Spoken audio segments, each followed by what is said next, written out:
Hello guys, welcome to vision WBCS. Vision WBCS এ তোমাদের সকলকে স্বাগত এবং আমরা আপকামিং ডাব্লিউবিসিএস 2023 প্রিলিমস এবং 2022 এর মেন্সকে লক্ষ্য করে প্রস্তুতি নিচ্ছি। তো চ্যানেলে নতুন হয়ে থাকলে ভিশন ডাব্লিউবিসিএস এর চ্যানেলটিকে এখনই সাবস্ক্রাইব করে নাও যারা ডাব্লিউবিসিএস এর প্রস্তুতি নিচ্ছ, এবং ইউটিউবে সেরা ক্লাস নিয়ে আসে ভিশন ডাব্লিউবিসিএস সম্পর্কিত এবং আপকামিং অন্যান্য এক্সাম সম্পর্কিত। তো আমরা গত ক্লাসে শুরু করেছিলাম ভক্তিমূলক আন্দোলন। ওকে, তো ভক্তিমূলক আন্দোলন শুরু করেছিলাম এবং সেখানে আমরা পড়েছিলাম গত ক্লাসে বুদ্ধিজম বা গৌতম বুদ্ধ সম্পর্কে। তো আজকে আমরা ভক্তিমূলক আন্দোলনের পরবর্তী পার্ট অর্থাৎ দ্বিতীয় পার্ট, যেখানে আমরা পড়ব জৈনিজমের সম্পর্কে, অর্থাৎ যেখানে আমরা পড়ব ভগবান মহাবীরের সম্পর্কে। তো আমরা সম্পূর্ণ থিওরি ক্লাস করছি, প্রত্যেকটা সাবজেক্টের প্রত্যেকটা চ্যাপ্টার ধরে ধরে। আমরা আপাতত হিস্ট্রি করছি, ধীরে ধীরে জিওগ্রাফি, পলিটি, ইকোনমিক্স, সায়েন্স প্রত্যেকটা সাবজেক্টেরই আমি থিওরি ক্লাস নিয়ে আসবো। এবং শুধুমাত্র থিওরি ক্লাস নয়, প্রত্যেকটা থিওরির সাথে থাকছে গুরুত্বপূর্ণ পরীক্ষায় আসার মতো কিছু এমসিকিউ, যাতে আমাদের প্রিপারেশনটা একদম কমপ্লিট হয়ে থাকে। তো আমি সুশোভন সামন্ত ভিশন ডাব্লিউবিসিএস এর পক্ষ থেকে এই সমস্ত ক্লাসগুলো তোমাদের জন্য নিয়ে আসবো। ক্লাসগুলো কেমন লাগছে, বিগত ক্লাসগুলো যদি না দেখে থাকো তো অবশ্যই প্লেলিস্টে গিয়ে তোমরা দেখে নিতে পারো। তো চ্যানেলে নতুন হয়ে দেখলে আরো একবার বলছি, চ্যানেলটিকে সাবস্ক্রাইব করে নাও এবং আজকের ক্লাসটা পুরোটা দেখবে, তো ভক্তিমূলক আন্দোলনটা পুরোটা শেষ হয়ে যাবে। তার আগে একটা গুরুত্বপূর্ণ ঘোষণা, ভিশন ডাব্লিউবিসিএস এর পক্ষ থেকে ডাব্লিউবিসিএস 2023 কে লক্ষ্য করে 30,000 প্রশ্ন উত্তর নিয়ে আসা হয়েছে 8খানা ইবুকের মাধ্যমে। শুধুমাত্র তোমরা প্রশ্ন নয়, সাথে এক্সপ্লেনেশন পাবে, অর্থাৎ 30,000 প্রশ্নের সাথে 30,000 এক্সপ্লেনেশন। 20,000 সঙ্গে সঙ্গে পেয়ে যাবে ইবুকের সাথেই, এবং আমরা এক্সট্রা 10,000 প্রত্যেক উইকে তোমাদের যে মেল আইডি থেকে নেবে, সেই মেল আইডিতে আমরা প্রত্যেক উইকেন্ডে আমরা পাঠাবো পার্ট করে 10,000 প্রশ্ন, তো যাতে তোমরা একটা পড়াশোনার ট্র্যাকে থাকো বা রিদেমে থাকো। ওকে, এবং বিগত বছরে এইগুলো থেকে প্রচুর পরিমাণে প্রশ্ন কমন এসেছিল, বেস্ট রিভিউড ইবুক ছিল। যারা যারা পারচেস করেছিল বিগত বছরে তারা কিন্তু হুবহু প্রশ্ন কমন পেয়েছিল ডাব্লিউবিসিএস এ। ডেসক্রিপশন বক্সে লিঙ্ক রয়েছে। শুধুমাত্র কোয়ান্টিটি নয়, কোয়ালিটিতেও ভিশন ডাব্লিউবিসিএস এ গিয়েছিলাম। ডাব্লিউবিসিএস 2023 কে লক্ষ্য করে ব্যাচ 30 রয়েছে, সমস্ত কিছু লিঙ্ক ডেসক্রিপশন বক্সে রয়েছে। তো যাই হোক, আজকের ক্লাসটা শুরু করা যাক। জৈনিজম বা মহাবীর সম্পর্কে সম্পূর্ণ থিওরি এবং এমসিকিউ ক্লাস। দেখো, প্রথমে আমরা দেখব মহাবীর এবং জৈনিজমের সম্পর্ক, অর্থাৎ জৈন ধর্ম এবং মহাবীর সম্পর্কে একটু ডিটেলসে দেখব। দেখো, origin of the word Jain, অর্থাৎ এই যে জৈন কথাটা বা জৈন কথাটা, যে জৈন শব্দ বা জৈন ধর্মের যে জৈন শব্দটা, এটা কোথা থেকে উৎপত্তি হলো। দেখো কি বলছে, the word Jain is derive from the word Jin, অর্থাৎ জিন কথা থেকে জৈন কথাটা এসছে। The word Jin means victorious, অর্থাৎ জিন মিনস কি, ভিক্টোরিয়াস মিনস হচ্ছে জয়লাভ করা বা জয়ী হওয়া। One who has conquered the invectives of attachments, ego, greed etcetera, it is called Jin or Jitendra. অর্থাৎ আমাদের দৈনিক যে জীবনযাত্রা রয়েছে, সেই দৈনিক জীবনযাত্রার দেখো ইনস্টিংক্টস অফ অ্যাটাচমেন্টস, অর্থাৎ দৈনিক জীবনের যে সমস্ত অ্যাটাচমেন্ট গুলো রয়েছে, অর্থাৎ মোহ মায়া রয়েছে, ইগো রয়েছে, লোভ রয়েছে, সেইগুলো থেকে যারা জয়লাভ করতে পেরেছে তারাই হচ্ছে কি জিতেন্দ্র বা জিন। দেখো, তারপর দেখো তীর্থঙ্কর, অর্থাৎ তীর্থঙ্কর খুবই গুরুত্বপূর্ণ একটা শব্দ এই জৈন ধর্মের মধ্য থেকে। তো তীর্থঙ্কর শব্দটা কি বা তীর্থঙ্কর ব্যাপারটা কি? দেখো, the promoters of Jainism are called Tirthankara, অর্থাৎ তীর্থঙ্কর তারা বা তীর্থঙ্কর হলো সেই সমস্ত ব্যক্তিবর্গ যারা এই জৈন ধর্মকে প্রমোট করেছে, এগিয়ে নিয়ে গিয়েছে বা প্রচার করেছে, সেই সমস্ত ব্যক্তিদের আমরা তীর্থঙ্কর বলে থাকি। দেখো, Tirthankara means the guide of liberation, অর্থাৎ তীর্থঙ্কর হলো সেই সমস্ত ব্যক্তি যারা আমাদের এই সমস্ত অ্যাটাচমেন্ট, ইগো, গ্রিড বা লোভ থেকে আমাদের মুক্তি দান করার পথ দেখাবে, তারাই হচ্ছে Tirthankara. There are a total 24 Tirthankaras in the history of Jainism, এবং জৈন ধর্মে আমরা দেখতে পেয়ে থাকি মোট 24 জন তীর্থঙ্কর রয়েছে। খুবই খুবই গুরুত্বপূর্ণ, পরীক্ষায় এসেছে যে তীর্থঙ্কর কতজন জৈন ধর্মে, তো সেটা হবে 24 জন তীর্থঙ্কর রয়েছেন জৈন ধর্মে।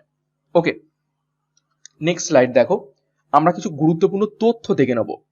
দেখো, 24 জন যে তীর্থঙ্কর রয়েছেন, 24 জনের নাম মনে রাখা সম্ভব নয়, তাদের সাইনও মনে রাখা সম্ভব নয়, অর্থাৎ প্রত্যেকটা তীর্থঙ্করের একটা একটা করে সিম্বল ছিল বা চিহ্ন ছিল, সেগুলো মনে রাখা সম্ভব নয়। কিন্তু এই 24 জনের মধ্য থেকে কিছু বিশেষ ব্যক্তিবর্গ বা বিশেষ কিছু তীর্থঙ্করদের নাম আমাদের জানতে হবে, যেখান থেকে পরীক্ষায় প্রশ্ন আসে। আমরা টু দা পয়েন্ট প্রশ্ন উত্তর করছি, খুব বেশি জানার থেকে টু দা পয়েন্ট জানলে কিন্তু খুবই খুবই হেল্পফুল হয়ে থাকে পরীক্ষার জন্য। আমরা অনেক কিছু পড়ে ফেললাম কিন্তু মাথায় কিছু মনে রাখতে পারলাম না, তখন কিন্তু সমস্যা। আমরা কম পড়বো কিন্তু একদম টু দা পয়েন্ট ভাবে পড়বো।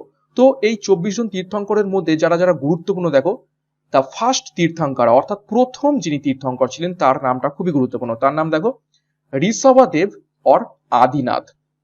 ঠিক আছে, ঋষভদেব বা আদিনাথ, এনাকে মনে করা হতো ইনকার্নেশন অফ লর্ড নারায়ণ, অর্থাৎ নারায়ণের অবতার মনে করা হতো। এই ঋষভনাথকে বা ঋষভদেবকে বা আদিনাথকে বলা হতো নারায়ণের অবতার। তার চিহ্ন ছিল বুল বা মহিষ। নেক্সট দেখো ফার্স্ট তীর্থঙ্কর, ইনি কিন্তু জৈন ধর্ম কি করেছিলেন, শুরু করেছিলেন বা প্রতিষ্ঠা করেছিলেন, অর্থাৎ ফাউন্ডার অফ জৈনিজম। কিন্তু কি বলা হচ্ছে, রিয়েল ফাউন্ডার অর্থাৎ প্রকৃত প্রতিষ্ঠাতা জৈনিজমের। ঠিক আছে, অর্থাৎ জৈন ধর্মের প্রকৃত প্রতিষ্ঠাতা কে ছিলেন 23rd তীর্থঙ্করা, যিনি 23তম তীর্থঙ্কর ছিলেন, তেনাকে বলা হয়ে থাকে প্রকৃত জৈন ধর্মের প্রতিষ্ঠাতা। এবং তিনি ছিলেন কি, পার্শ্বনাথ বা পরেশনাথ, যার নামে পশ্চিমবঙ্গের একদম পশ্চিম দিকে ঝাড়খণ্ড পুরুলিয়া এই যে অঞ্চলে যে পরেশনাথ পাহাড় রয়েছে তার নাম অনুসারে কিন্তু এই পরেশনাথ পাহাড়টা হয়েছে। ঠিক আছে, তো তিনি ছিলেন 23তম তীর্থঙ্কর, যাকে বলা হতো প্রকৃত প্রতিষ্ঠাতা। এবং দেখো মেন প্রমোটার অর্থাৎ একদম প্রধান যিনি ধর্ম প্রচারক ছিলেন, এতজন 24 জন ধর্ম প্রচারক ছিলেন বা তীর্থঙ্কর ছিলেন, তার মধ্য থেকে সব থেকে গুরুত্বপূর্ণ যে তীর্থঙ্কর তিনি ছিলেন দেখো 24th তীর্থঙ্কর, তিনি ছিলেন মহাবীর। এবং তিনি ছিলেন লাস্ট তীর্থঙ্কর, 24তম তীর্থঙ্কর। দেখো এই যে 24তম তীর্থঙ্কর ছিলেন বা 24 জন তীর্থঙ্কর ছিলেন, ঠিক আছে, তাদের মধ্যে থেকে একমাত্র মহিলার তীর্থঙ্কর ছিলেন। দেখো the only female tirthankar was 19th tirthankar, অর্থাৎ 19তম যিনি তীর্থঙ্কর ছিলেন তিনি ছিলেন একজন মহিলা তীর্থঙ্কর। তার নাম ছিল দেখো মল্লিনাথা, তার নাম ছিল মল্লিনাথা। নেক্সট দেখো খুবই গুরুত্বপূর্ণ, এইখান থেকে কিন্তু পরীক্ষায় প্রশ্ন এসেছে বোথ প্রিলিমস এবং ডাব্লিউবিসিএস মেন্স, বিশেষ করে মেন্স এর প্রশ্ন এটা। দেখো the names of 2 Jain Tirthankaras are found in Rigveda, অর্থাৎ এই যে 24 জন তীর্থঙ্কর রয়েছে, এই 24 জন তীর্থঙ্করের মধ্য থেকে আমরা কোন 2 জন তীর্থঙ্করের নাম ঋগ্বেদে পেয়ে থাকি। তো সেই জন হলেন কারা, দেখো ফার্স্ট তীর্থঙ্কর অর্থাৎ প্রথম যিনি তীর্থঙ্কর ছিলেন ঋষভদেব, তো তার নাম আমরা পেয়ে থাকি ঋষভনাথ বা ঋষভদেব, তার নাম পেয়ে থাকি। এবং 22তম তীর্থঙ্কর যিনি রয়েছেন অ্যারিস্টোনেমি, এই অ্যারিস্টোনেমির নাম আমরা এই 2 জন তীর্থঙ্করের নাম আমরা ঋগ্বেদে পেয়ে থাকি। খুবই খুবই গুরুত্বপূর্ণ পয়েন্ট। নেক্সট দেখো the last 4 Tirthankaras are known from Kahaum inscription found in Uttar Pradesh. এবং এই 24 জন তীর্থঙ্করের মধ্যে যে শেষ 4 জন তীর্থঙ্কর অর্থাৎ 21, 22, 23 এবং 24 অর্থাৎ মহাবীর, এদের ব্যাপারে আমরা জানতে পারি উত্তরপ্রদেশে অবস্থিত কোহাম নামক একটি লিপি থেকে। তো এইগুলো গেল খুবই গুরুত্বপূর্ণ কিছু তথ্য জৈন ধর্ম সম্পর্কে এবং তীর্থঙ্করদের সম্পর্কে। নেক্সট স্লাইড দেখো, যিনি গুরুত্বপূর্ণ রয়েছেন 23তম তীর্থঙ্কর তার ব্যাপারে একটু দেখবো, অর্থাৎ পার্শ্বনাথ বা পরেশনাথ আমরা যাকে বলে থাকি বাংলাকে, তিনি ছিলেন 23rd তীর্থঙ্কর, 23তম তীর্থঙ্কর। এবং তার সাইন কি ছিল দেখো, বা সিম্বল বা চিহ্ন কি ছিল, স্নেক। পরীক্ষায় এসে থাকে যে পরেশনাথের বা পার্শ্বনাথের সিম্বল বা সাইন কি ছিল, সেটা হচ্ছে স্নেক বা সাপ। দেখো he was born in a dynasty of Kashi in the 8th century BC, তিনি অষ্টম খ্রিস্টপূর্বাব্দে, ঠিক আছে, অষ্টম শতকে, খ্রিস্টপূর্ব অষ্টম শতকে তিনি কাশিতে জন্মগ্রহণ করেছিলেন। He left home at the age of 30, তিনি 30 বছর বয়সে সংসার জীবন ছেড়েছিলেন। He passed away Parasnath hill in Jharkhand, যেটা একটু আগেই বললাম পুরুলিয়া ঝাড়খণ্ডে যে পরেশনাথ পাহাড় রয়েছে তিনি সেখানে মারা যান এবং তার নাম অনুসারেই ওই পাহাড়ের নাম রাখা হয় পরেশনাথ পাহাড়। নেক্সট দেখো হি ইন্ট্রোডিউসড চতুর্যাম সিস্টেম, ঠিক আছে, বা যেটাকে আমরা বলে থাকি চতুরাশ্রম, এটা চতুরাশ্রম না, এটা চতুরার্য, ঠিক আছে। চতুরাম সিস্টেম তিনি ইন্ট্রোডিউস করেছিলেন। সেই চতুরাম সিস্টেম কি কি দেখো, নন ভায়োলেন্স, অর্থাৎ যেটাকে বলা হয়ে থাকে অহিংসা। ঠিক আছে, এই আশ্রমটা খুবই গুরুত্বপূর্ণ। দেখো এই চতুরাশ্রম কি কি রয়েছে, এখান থেকে কিন্তু পরীক্ষায় প্রশ্ন আসতে পারে। তো কি কি রয়েছে দেখো, অহিংসা, ট্রুথফুলনেস অর নন প্ল্যাগিয়ারিজম, অর্থাৎ যেটাকে বলা হয়ে থাকে সত্যবাদিতা বা চুরি না করা। নেক্সট দেখো আনফ্যাথমেবল, অর্থাৎ অচৌর্য। এবং দেখো অপরিগ্রহ, অপরিগ্রহ কথাটির অর্থ কি দেখো, means not taking after things or not coveting anythings, অর্থাৎ কোনো কিছু পরদ্রব্য বা অন্যের জিনিসপত্র না নেয়া, না বলে নেয়া, বা অন্যর জিনিসের প্রতি লোভ না করা। এই চারটে হচ্ছে চতুরায়ন। তো এটা ইন্ট্রোডিউস কে করেছিলেন এই চারটে জিনিসকে, এই পার্সোনাল। নেক্সট দেখো আমরা করব মহাবীর, যিনি গুরুত্বপূর্ণ জৈন ধর্মের সম্পর্কে, তো তার ব্যাপারে আমরা দেখব। তো মহাবীরের সাইন বা সিম্বল ছিল দেখো লায়ন বা সিংহ। দেখো কি বলছে, he was born in Kundagram of Vaishali in Bihar. খুবই খুবই গুরুত্বপূর্ণ। মহাবীর কোথায় জন্মগ্রহণ করেছিলেন, সেই জায়গার নাম কিন্তু বহুবার ডাব্লিউবিসিএস এর বিগত বছরের পরীক্ষাতে এসেছে। তো সেটা হচ্ছে কি, পরীক্ষায় কুন্দগ্রামটাই দিয়ে থাকে। তো মহাবীর জন্মগ্রহণ করেছিলেন বৈশালী যে মহাজন পদ ছিল, সেই বৈশালী মহাজন পদের কুন্দগ্রামে, যেটা এখন বর্তমানে বিহারে রয়েছে। দেখো বাসার village in Muzaffarpur district of Bihar. বিহারের মুজাফফর জেলার বাসার ভিলেজ, যেটা বর্তমানে, আগে যেটা নাম ছিল কুন্দগ্রাম, সেইখানে জন্মগ্রহণ করেছিলেন মহাবীর। দেখো কত সালে, 540 খ্রিস্টপূর্বাব্দে। এটাকেই তোমরা করবে অল্টারনেটিভলি। অনেকে মনে করেন যে 499 খ্রিস্টাব্দে তিনি জন্মগ্রহণ করেছিলেন, কিন্তু মূলত পরীক্ষায় 440 খ্রিস্টাব্দ দেওয়া হয়ে থাকে, ওই জন্য আমি এটাকেই বোল্ড করেছি এবং এটাকেই তোমরা মনে রাখবে। ইন ক্ষত্রিয়া ক্ল্যান, অর্থাৎ ক্ষত্রিয় ক্ল্যানে বা বংশে তিনি জন্মগ্রহণ করেছিলেন। আর চাইল্ডহুড নেম ওয়াজ বর্ধমান, তার ছোটবেলার নাম কি ছিল, বর্ধমান। ঠিক আছে, তো খুবই খুবই গুরুত্বপূর্ণ তথ্য দেখলাম। নেক্সট দেখো তার ফ্যামিলি সম্পর্কে বা পরিবার সম্পর্কে একটু দেখবো। বাবার নাম ছিল সিদ্ধার্থ, মহাবীরের বাবার নাম ছিল সিদ্ধার্থ, হেড অফ জ্ঞান্ত্রিক ক্ল্যান। ঠিক আছে, জ্ঞান্ত্রিক বংশের তিনি হেড ছিলেন। নেক্সট দেখো মাদার, তার মা ছিল ত্রিশলা, ঠিক আছে, প্রিন্স অফ লিচ্ছবি ক্ল্যান। এবং এই ত্রিশলা ছিল, তার মা ছিল লিচ্ছবি বংশের রাজকুমারী। নেক্সট দেখো স্পাউস, অর্থাৎ স্ত্রী, স্ত্রী ছিল ইয়াশোধা বা যশোদা। ডটার, তার কন্যার নাম ছিল প্রিয়দর্শনা বা প্রিয়দর্শিনী বলা হয়ে থাকে। নেক্সট দেখো সন ইন ল, অর্থাৎ জামাতা কে ছিলেন, জামালি। ঠিক আছে, অর্থাৎ এই প্রিয়দর্শিনীর হাজবেন্ড ছিলেন জামালি, এবং পরবর্তীকালে তিনি ছিলেন ফার্স্ট ডিসিপল অব মহাবীর, অর্থাৎ মহাবীরের প্রথম শিষ্য ছিলেন তার জামাতা জামালি। খুবই খুবই গুরুত্বপূর্ণ, এটা কিন্তু ডাব্লিউবিসিএস মেনের প্রশ্ন। ওকে, নেক্সট দেখো ফার্স্ট টিচার, এটা এখান থেকেও প্রশ্ন এসে থাকে, অর্থাৎ মহাবীরের প্রথম টিচার কে ছিলেন বা শিক্ষা গুরু ছিলেন, তিনি হলেন মাকালি গোশালা। পরবর্তীকালে মাকালি গোশালার সাথে মহাবীরের মত পার্থক্য হয় এবং মাকালি গোশালা মহাবীরকে ছেড়ে দেয়, এবং মাকালি গোশালা নিজের একটা ধর্ম উৎপত্তি করে, সেটা হচ্ছে আজিভিকিজম। আজিভিকিজম। পরবর্তীকালে যখন আমরা মৌর্য সাম্রাজ্য পড়ব, সেখানে দেখব এই আজিভিকিজম সম্প্রদায়ের ব্যক্তিবর্গকে বা সন্ন্যাসীদের বিন্দুসার বারাবারা কেভ, যেটা বিহারে অবস্থিত, সেটা দান করছেন। তো এই মহাকালী গোশালা, যিনি মহাবীরের গুরু ছিলেন, তিনি আজিভিকিজম ধর্ম উৎপত্তি করেছিলেন। নেক্সট দেখো লিভিং হোম, তিনি গৃহত্যাগ করছেন, সেই সম্পর্কে একটু দেখবো। দেখো আফটার হিজ ফাদার্স ডেথ, অর্থাৎ মহাবীর তার বাবার মৃত্যুর পর, অ্যাট দ্য এজ অফ 30 বছর বয়সে, he left home with Makkhali Goshala. তিনি তার শিক্ষাগুরু মাকালি গোশালার সাথে বেরিয়ে পড়লেন কিসে, ইন সার্চ অফ ট্রুথ, সত্যের সন্ধানে। লেটার পরবর্তীকালে গোশালা লেফট মহাবীরা, গোশালা মহাবীরকে ছেড়ে দেন ফর ডিফারেন্স, অর্থাৎ মত পার্থক্যের জন্য, and introduce the Ajeevika sect, এবং আজীবিকা ধর্ম তিনি প্রচার করেন।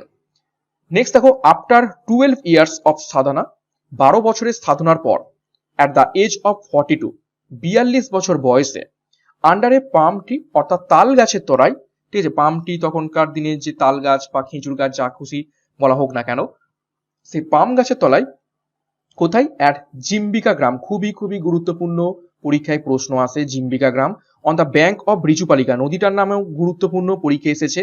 হি অ্যাটেন্ড কৈভাল্লা, ঠিক আছে, অর্থাৎ সুপ্রিম নলেজ। আমরা যখন গৌতম বুদ্ধর পড়ছিলাম তখন দেখেছিলাম তিনি পেয়েছিলেন কি, নির্ভানা পেয়েছিলেন।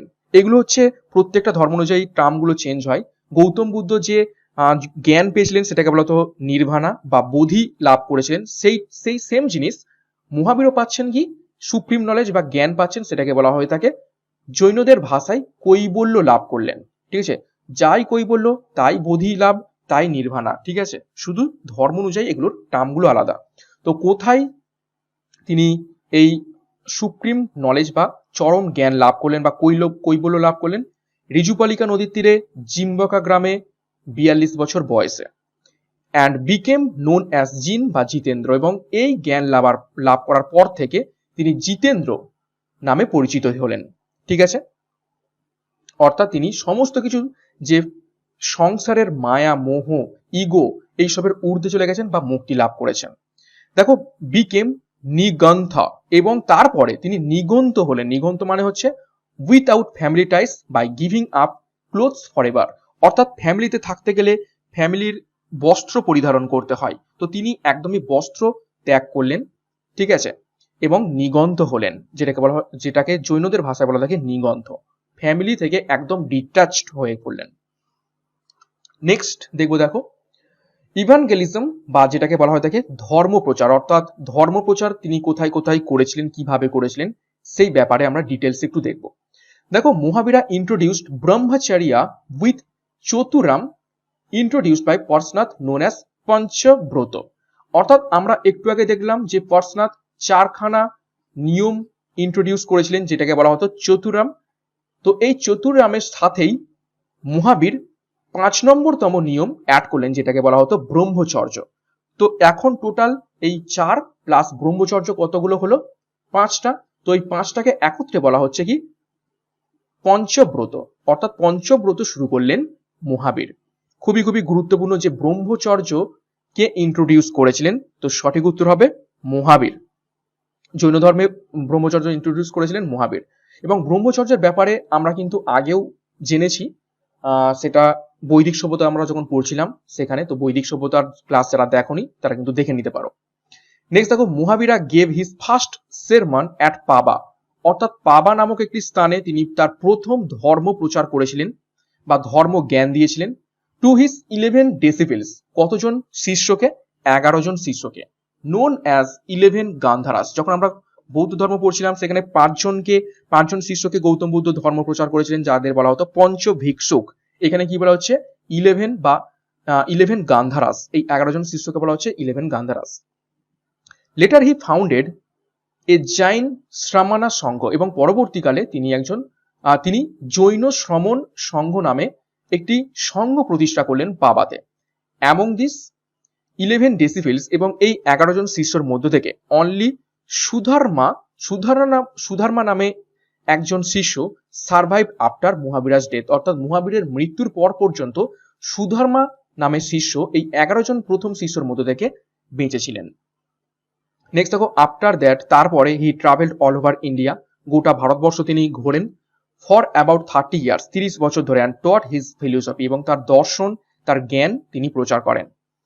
অ্যামং হিজ রয়্যাল ফলোয়ার্স, অর্থাৎ তার হচ্ছে এই যে ধর্ম তিনি প্রচার করেছিলেন বা জৈন ধর্ম প্রচার করেছিলেন, তার জৈন ধর্মের ফলোয়ার্স কারা ছিলেন?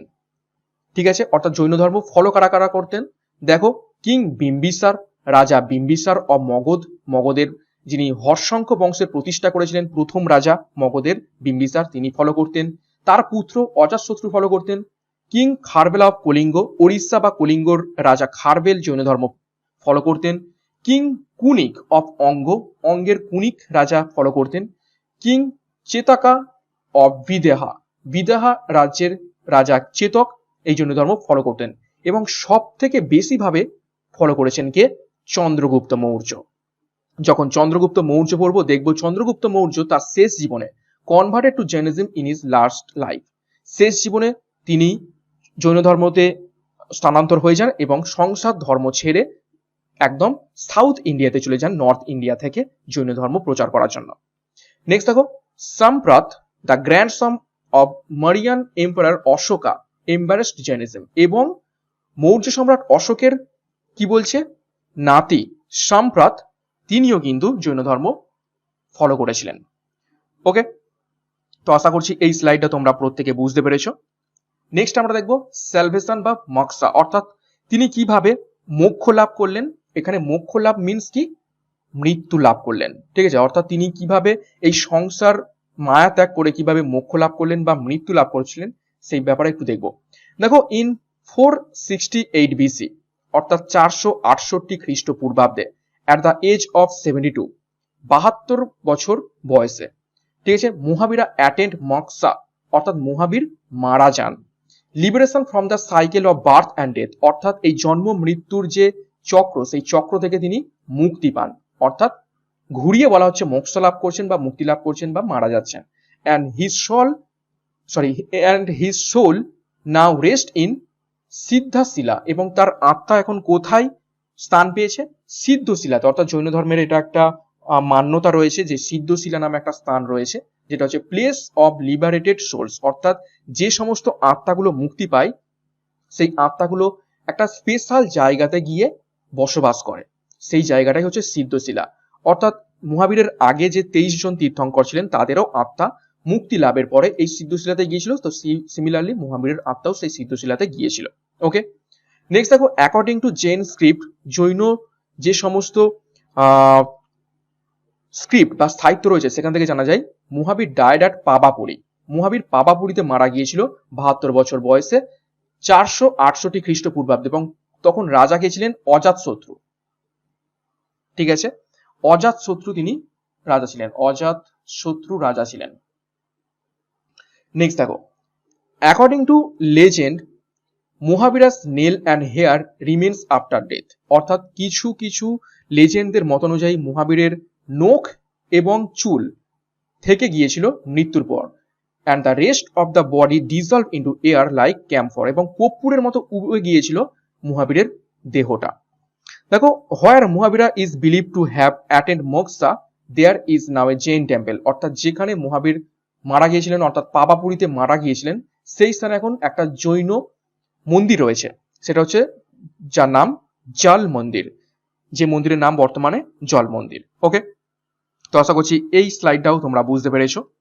নেক্সট দেখবো, জৈন ধর্মের কিছু স্পেশাল ব্যাপার রয়েছে, ঠিক আছে, যেমনটা আমরা বৌদ্ধ ধর্মতেও দেখেছিলাম, সেই ব্যাপারগুলো আমরা দেখবো। জৈন ধর্মের কিছু বক্তব্য রয়েছে, সেই বক্তব্যগুলো দেখবো। দেখো, 3 জুয়েলস অফ জৈনিজম, আমরা বৌদ্ধ ধর্মেও কিন্তু ত্রিরত্ন দেখেছিলাম, ঠিক আছে, বুদ্ধ ধর্ম সংঘ, এই 3টে রত্ন দেখেছিলাম আমরা বৌদ্ধ ধর্মে। তো সিমিলারলি জৈন ধর্মেও কি রয়েছে, ত্রিরত্ন রয়েছে। তো জৈন ধর্মের ত্রিরত্ন কি কি দেখো, রাইট ফেথ অর্থাৎ কি, সঠিক বিশ্বাস, রাইট নলেজ, সঠিক জ্ঞান, আর 3 নম্বর কি দেখো, রাইট অ্যাকশন বা কন্ডাক্ট অর্থাৎ সঠিক কর্ম। এই 3টে রয়েছে জৈন ধর্মের ত্রিরত্ন। এবং দেখো, ফান্ডামেন্টাল অফ জৈনিজম অর্থাৎ মূল কথা, মূল কথা কি রয়েছে জৈন ধর্মের। দেখো, মূল কথা কি কি রয়েছে, opposition to the Vedas and Vedic traditions. আমরা দেখেছিলাম প্রথম ক্লাস অর্থাৎ বুদ্ধ ধর্ম যখন করছিলাম তার শুরুতেই একটা স্লাইডে দেখেছিলাম যে তৎকালীন সময়ে এই যে প্রতিবাদী ভক্তিমূলক আন্দোলনগুলো কেন উঠে এসেছিল। বৈদিক সভ্যতা যত দিন গেছে সেই বৈদিক সভ্যতার মাধ্যমে প্রচুর নিয়ম কানুন ইন্ট্রোডিউস হয়েছে, ব্রাহ্মণদের একচেটিয়া একটা ব্যবসা শুরু হয়েছিল, তারা প্রচুর ধর্ম চাপিয়ে দিয়েছিল সাধারণ মানুষদের উপর প্রচুর আচার নিয়ম চাপিয়ে দিয়েছিল সাধারণ মানুষদের উপর থেকে। 4টে ভাগে ভাগ হয়ে গেছিল সমাজ, ব্রাহ্মণ, ক্ষত্রিয়, বৈশ্য এবং শূদ্ররা টানতে পারছিল না এত ধর্মীয় রীতিনীতি, তো তাদের মধ্যে কিন্তু একটা চাপা ক্ষোভ সৃষ্টি হয়েছিল, ঠিক আছে। তো এই জৈন ধর্মর মতো বৌদ্ধ ধর্ম এবং এই দুটো ধর্মের মতো আরো 63টা এরকম প্রতিবাদী ভক্তিমূলক আন্দোলন তৎকালীন সময় উঠে এসেছিল। যেমন আমরা আজকের ক্লাসে আর একটা ধর্ম দেখলাম কি, আজবিক ধর্ম। তো এই জৈন ধর্মের মূল কথা ছিল অপোজিশন অফ বেদ অর্থাৎ বেদের প্রতিবাদ, ঠিক আছে, বা বিরোধ করা, অর্থাৎ বেদিক ট্র্যাডিশন অর্থাৎ বৈদিক যে রীতি ছিল যাগযজ্ঞ সেইগুলোর কিন্তু বিরোধিতা করা। নেক্সট দেখো, not believing in existence of God অর্থাৎ ঈশ্বরের অস্তিত্বে বিশ্বাস না করা। দেখো, believe in karma and purification of soul, তারা বিশ্বাস করতো কি, কর্ম এবং আত্মার শুদ্ধিতে। তারা কোনো ভগবানে বিশ্বাস করতো না, কর্ম করলেই কর্মফল পাওয়া যায় এবং আত্মার পিউরিফিকেশনের মাধ্যমেই আমরা মুক্তি পেতে পারি। এই বিশ্বাসী ছিল জৈন ধর্ম। এবং দেখো ইকুয়াল রাইটস ফর অল, যেটা আমরা বৈদিক সভ্যতাতে দেখতে পাই যে 4টে ভাগে সমাজ ভাগ হয়ে গেছিল। তো সেইখান থেকে জৈন ধর্ম নিয়ে এসেছিল সকলের সমান অধিকার রয়েছে সমাজে। ওকে, তো এইগুলো ছিল জৈন ধর্মের মূল কথা বা রত্ন। নেক্সট আমরা দেখব পার্ট অফ জৈনিজম। জৈন ধর্ম আবার দুটো ভাগে ভাগ হয়ে যায়, ঠিক আছে। একটা হচ্ছে শ্বেতম্বর এবং দিগম্বর। আমরা যখন বৌদ্ধ ধর্ম পড়ছিলাম সেখানেও কিন্তু বৌদ্ধ ধর্ম দুটো ভাগে ভাগ হয়ে গিয়েছিল, হীনযান মহাযান। তার আগেও দুটো ভাগে ভাগ হয়েছিল, যেটা হচ্ছে স্থাবিরাভাদিন এবং আর একটা কি ছিল আমার মনে পড়ছে না, তোমরা একটু দেখে নেবে। তো সিমিলারলি জৈন ধর্ম দুটো ভাগে ভাগ হয়ে গেছে। একটা হচ্ছে শ্বেতম্বর। শ্বেতম্বর কারা? He use to wear white clothes like Parshvanath, এবং স্থূলভদ্রা ওয়াজ শ্বেতাম্বর। ওকে, তো কি বলছে দেখো, পরেশনাথের মতো একদল বলল যে আমরা একটা সাদা রঙের পোশাক পরবো, তার মানে কি শ্বেতাম্বর, শ্বেত, ঠিক আছে, মানে হচ্ছে সাদা বস্ত্র। শ্বেতাম্বর হচ্ছে সাদা বস্ত্র পরিধান করা। তো পরেশনাথ কি করতো? সাদা বস্ত্র পরিধান করতো। তো পরেশনাথকে ফলো করে যে সমস্ত সম্প্রদায়ের ব্যক্তিরা সাদা বস্ত্র ধারণ করতো তাদের বলা হতো শ্বেতাম্বর। এবং স্থূলভদ্র নামে একজন জৈন শিষ্য ছিল বা গুরু ছিল, তিনি এই শ্বেতাম্বরকে ফলো করতেন। এবং দেখো দিগম্বর কারা ছিল? এক্সেপ্টেড নিডুটি লাইক মহাবীর, অর্থাৎ মহাবীরের মতো সমস্ত বস্ত্র পরিধান করে ন্যাকেড বা উলঙ্গ হয়ে ঘুরতেন, ঠিক আছে। অর্থাৎ মানে কি বলবো, পোশাক পরিত্যাগ করা মানে হচ্ছে সংসার জীবন থেকে একদম ডিটাচ হয়ে যাওয়া। তো এই দুটো ভাগে ভাগ হয়ে গিয়েছিল। এবং ভদ্রবাহু নামে আরো একজন পরবর্তীকালে গুরু ছিলেন, তিনি এই দিগম্বরকে বেছে নিয়েছিলেন। তো এই দুটো ভাগে ভাগ হয়ে যায় জৈন ধর্ম। তো দেখো জৈন মিটিংস। বৌদ্ধ ধর্মে আমরা দেখেছিলাম 4খানা গুরুত্বপূর্ণ বৌদ্ধ কাউন্সিল হয়েছিল। সিমিলারলি জৈন ধর্মেরও কিছু গুরুত্বপূর্ণ মিটিংস হয়েছিল। মূলত দুটো মিটিং এর কথা আমরা জানতে পারি, সেই দুটো দেখবো। দেখো প্রথম মিটিং বা ফার্স্ট রিলিজিয়াস মিটিং, সেটা কবে হয়েছিল? 320 বিসি, 320 খ্রিস্টপূর্বাব্দে। কোথায়? অ্যাট পাটলিপুত্রে। খুবই গুরুত্বপূর্ণ, পরীক্ষায় প্রশ্ন আসে। পাটলিপুত্রে হয়েছিল এবং আন্ডার দ্য প্রেসিডেন্সি অফ স্থূলভদ্র, ঠিক আছে, স্থূলভদ্রের সভাপতিত্বে এটা হয়েছিল। এবং এই ফার্স্ট মিটিং থেকেই এই দুটো ভাগে ভাগ হয়ে যায়, শ্বেতাম্বর এবং দিগম্বর। এবং এই স্থূলভদ্র কি ছিল? শ্বেতাম্বর। কিভাবে মনে রাখবে? দেখো স্থূলভদ্রর এস আর শ্বেতাম্বরের এস, তো শ্বেতাম্বরের সাথে যাবে স্থূলভদ্র, আর দিগম্বরের সাথে কে যাবে? ভদ্রবাহু। ওকে, তো এই দুটো ভাগে ভাগ হয়েছিল প্রথম মিটিং এই। নেক্সট দেখো সেকেন্ড রিলিজিয়াস মিটিং বহু বছর পরে হচ্ছে। দেখো এটা বিসিতে হয়েছে, বিফোর ক্রাইস্ট। আর সেকেন্ড রিলিজিয়াস মিটিং হচ্ছে 513 এডি, 513 খ্রিস্টাব্দে। কোথায় হচ্ছে? বল্লভীতে। এবং দেখো দেভার্দি নামে একজন জৈন গুরু, যিনি প্রেসিডেন্ট ছিলেন এখানে। দেখো এখানে কি হচ্ছে গুরুত্বপূর্ণ ব্যাপার, completion of major script of Jains, অর্থাৎ জৈন ধর্মের যে সমস্ত গুরুত্বপূর্ণ সাহিত্য রয়েছে বা স্ক্রিপ্ট রয়েছে, এখানে হচ্ছে সংকলন করা হচ্ছে একত্রে। এবং সেই সংকলনের নাম কি? 12th অঙ্গ বা দ্বাদশ অঙ্গ। জৈন ধর্মের গুরুত্বপূর্ণ যে সমস্ত সাহিত্য রয়েছে তাদের মধ্য থেকে সব থেকে পুরাতন এবং গুরুত্বপূর্ণ স্ক্রিপ্ট বা লিপি বলতে পারো বা সাহিত্য বলতে পারো, সেটা হচ্ছে দ্বাদশ অঙ্গ, খুবই গুরুত্বপূর্ণ। নেক্সট আমরা দেখবো জৈন লিটারেচার, অর্থাৎ জৈন সাহিত্য সম্পর্কে একটু বিস্তারিত দেখবো। দেখো Jain literature was mainly written in Prakrit ল্যাঙ্গুয়েজে বা অর্ধ মগধী প্রাকৃত ল্যাঙ্গুয়েজে জৈন লিটারেচার লেখা হয়েছিল। গত ক্লাসে আমরা যখন বুদ্ধিজম করেছিলাম দেখেছিলাম বুদ্ধিজম লেখা হয়েছিল কি, বা বৌদ্ধ যে সাহিত্যগুলো লেখা হয়েছিল দুটো ল্যাঙ্গুয়েজে, পালি এবং সংস্কৃত। তো গত ক্লাস যারা দেখোনি অবশ্যই দেখবে, সেখানে খুব সুন্দরভাবে ক্লাস করানো হয়েছে। কিন্তু জৈন ধর্মের যে সাহিত্যগুলো সেগুলো লেখা হয়েছিল প্রাকৃত বা অর্ধ মগধী প্রাকৃত ল্যাঙ্গুয়েজে। নেক্সট দেখো the Kalpasutra was Bhadrabahu are the earliest scripture of Jains, অর্থাৎ জৈন ধর্মের যে প্রাচীনতম ধর্মগ্রন্থ বলতে পারো সেটা হচ্ছে নাম হচ্ছে কল্পসূত্র। কে লিখেছিলেন? Bhadrabahu. The words of Mahavira are known from the book composed in 14 chapters. এবং এই কল্পসূত্রে আমরা কি পেয়ে থাকি? মহাবীরের বাণী মোট 14টা চ্যাপ্টারের মধ্য থেকে আমরা এই কল্পসূত্রতে পেয়ে থাকি, যেটা লিখেছিলেন ভদ্রবাহু। নেক্সট দেখো the literature was divided into following categories. এবং জৈন সাহিত্য নিচের ক্যাটাগরিতে ভাগ। প্রথমে রয়েছে দ্বাদশ অঙ্গ বা 12th অঙ্গ।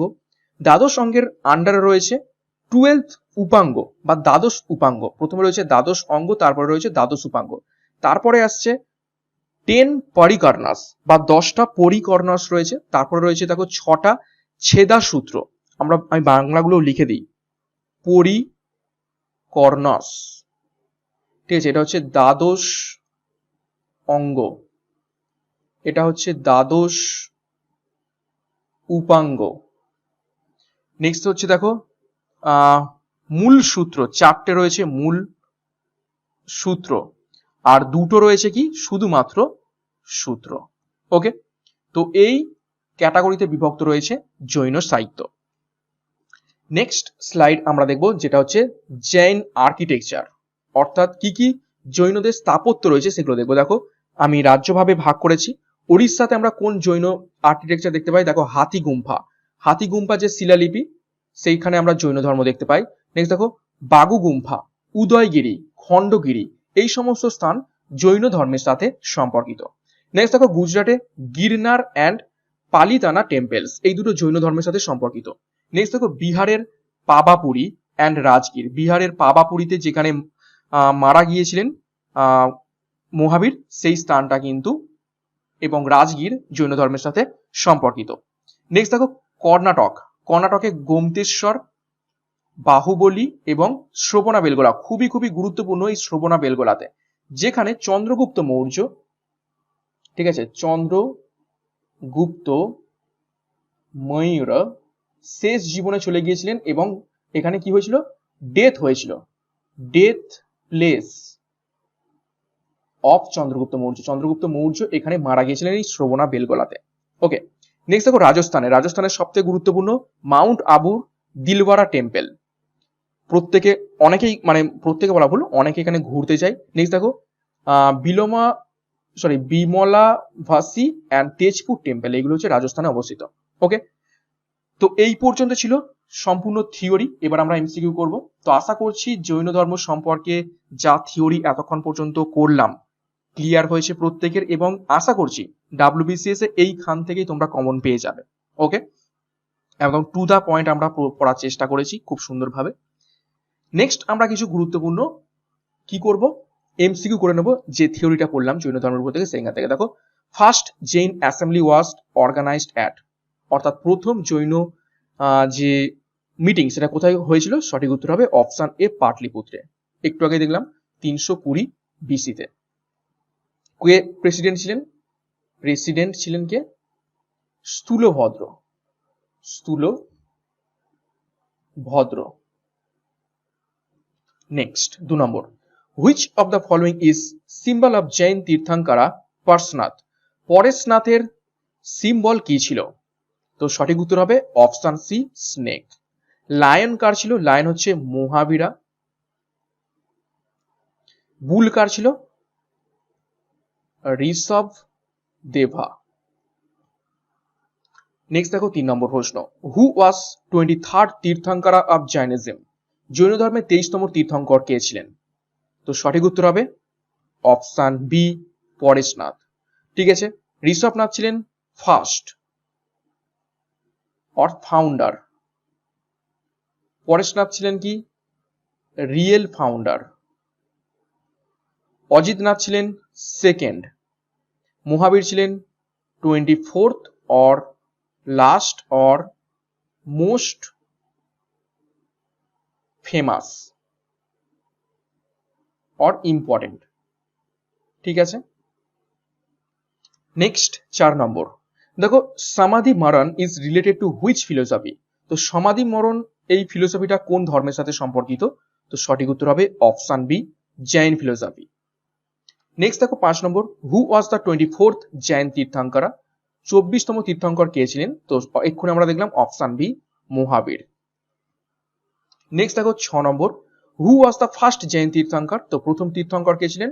সঠিক উত্তর হবে ঋষভদেব, এবং এনাকে কি মনে করা হতো? নারায়ণের অবতার। পরীক্ষায় প্রশ্ন আসে যে কোন জৈন তীর্থঙ্করকে নারায়ণের অবতার বলা হতো, এবং এনার নাম কোথায় পাওয়া গেছে? ফাউন্ড ইন ঋগ্বেদা, ঠিক আছে, ঋগ্বেদে এনার নাম কিন্তু পাওয়া গেছে। 7 number, where did lord Mahavira attend salvation? Salvation means moksha বা মুক্তি লাভ করেছিলেন। তো সঠিক উত্তর হবে অপশন বি, পাভাপুরী। পাভাপুরীতে তিনি মারা গিয়েছিলেন 72 বছরে, অ্যাট এজ 72 বছর এজে, কত খ্রিস্টাব্দে? 468 বিসিতে। নেক্সট দেখো 8 নম্বর প্রশ্ন, Jain Kirtistambha Chittorgarh is devoted to which Jain Tirthankara? চিতরগড়ের যে কীর্তিস্তম্ভ রয়েছে সেটার নিচের কোন জৈন তীর্থঙ্করকে উদ্দেশ্য করে? তো সঠিক উত্তর হবে এখান থেকে option D, Adinath. Adinath means কে? আদিনাথ মিন্স আর কেউ নয়, ঋষভনাথ বা Rishabhdev, first Tirthankara Rishabh Deva. Okay, next দেখো 9 নম্বর প্রশ্ন, in Jainism three ratna are given and they are called to way to nirvana, what are they? অর্থাৎ জৈন ধর্মের 3 রত্ন কি কি ছিল আমরা একটু আগেই দেখেছি। তো সঠিক উত্তর হবে রাইট ফেথ, রাইট নলেজ এবং রাইট কন্ডাক্ট। সঠিক বিশ্বাস, সঠিক জ্ঞান এবং সঠিক অ্যাকশন বা সঠিক কর্ম। নেক্সট দেখো 10 নম্বর প্রশ্ন, lord Mahavira was born at which place? নিচের কোন স্থানে মহাবীর জন্মগ্রহণ করেছিলেন? তো সঠিক উত্তর হবে অপশন বি, বিহার। বিহারের কোথায়?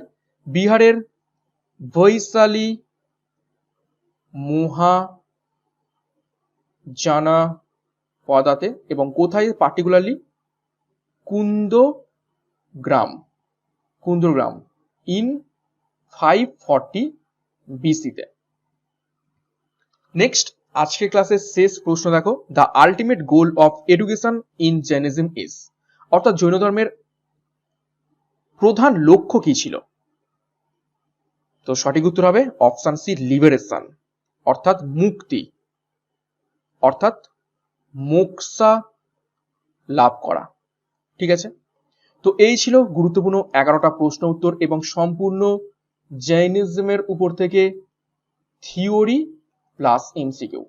তো ক্লাসটা কেমন লেগেছে অবশ্যই একটা লাইক এবং কমেন্ট করে জানাবে, এবং আরো এই ধরনের ক্লাস যদি পেতে চাও একটু তোমরা কমেন্ট বক্সে কমেন্ট করো, এবং ক্লাসগুলো কেমন লাগছে একটু কমেন্ট করে জানাও। তোমাদের লাইক এবং কমেন্ট কিন্তু খুবই উৎসাহ দেয় ক্লাসগুলো আনার জন্য। এবং শুধুমাত্র WBCS নয়, আপকামিং অন্যান্য এক্সামের জন্য কিন্তু এই সমস্ত ক্লাসগুলো খুবই গুরুত্বপূর্ণ। তো ক্লাসটা শেষ করার আগে গুরুত্বপূর্ণ ঘোষণা, WBCS 2023 কে লক্ষ্য করে কোয়ালিটির সাথে কোয়ান্টিটি নিয়ে কিন্তু ভিশন WBCS নিয়ে চলেছে 30,000 প্রশ্ন উত্তর।